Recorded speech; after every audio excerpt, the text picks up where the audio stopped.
Greetings on this lovely February 27th. How are you doing tonight? Fantastic. You sure? Yes. Okay. Okay. This one's a late one. So, Daily Crumb for today. Pendulum Christian. A pendulum Christian. What is it? Well, I would say let us look back to maybe not New Testament. Well, you know what? We might have to describe a pendulum. A pendulum is usually an object that is anchored at one point and will freely swing one way and back the other way. Hot, cold. Not a lukewarm Christian stuck in the middle, but one that oscillates from one extreme to the other.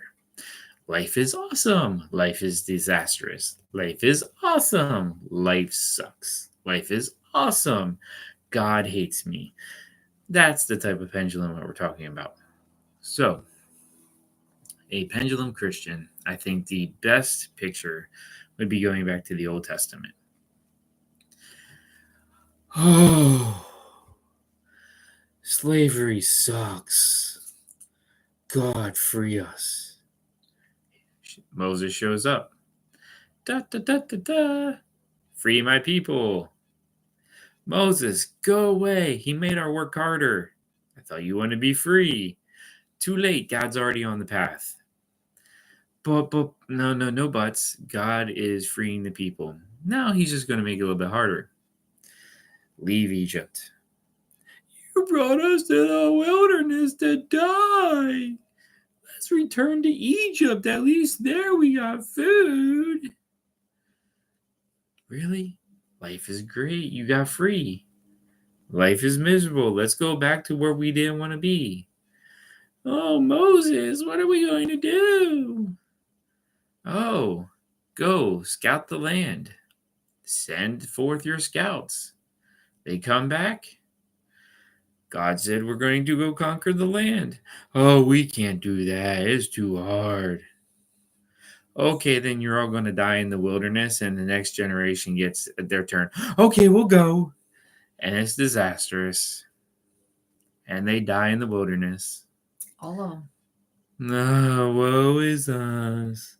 It was better in Egypt. You mean the Egypt that was slowly killing you and killing your children and so forth and so forth? Pendulum Christians. You don't get what you want when you want it. You get it what you need because God is awesome that way. God's not asking us to change on a whim. Consistent faith. God hasn't changed. He's looking for us not to change in our response to our circumstances because we should be looking at an eternal perspective. If you're deciding how you're going to live today based on how other people interact with you or what life gives you, 9 out of 10, pretty much pendulum swinging. Pendulum swinging happens when you're not fully changed in the moment. You see it, you want to change, so you go to one extreme, but because it's not a fully heart change, you end up swinging back in the other direction. And so then you realize that you're in a place that you don't like, and you cry out to God again, and so then you go back in the other direction. So when it becomes a heart change and you get it in you that this is the way you want to be, and you've got that revelation, then you stop swinging.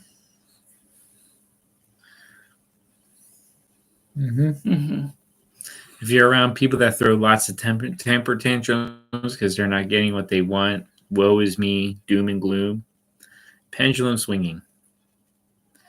Now, how do you get there? How do you get where? What you described. Okay. Prayer. Spend time getting focused on God, on Christ in your life, and the Lord's Prayer is a great place to begin.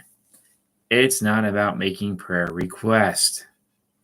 It's about seeking God and what God is asking you to do. Do that which God reveals and see how he adds to you. Anything else? I guess just keeping in mind that not only is it not prayer requests, it's also not asking God for him to do what we want. It's actually laying out everything and letting us find out what he wants us to do, not making him do what we want him to do. So have a great night and be blessed. Thanks.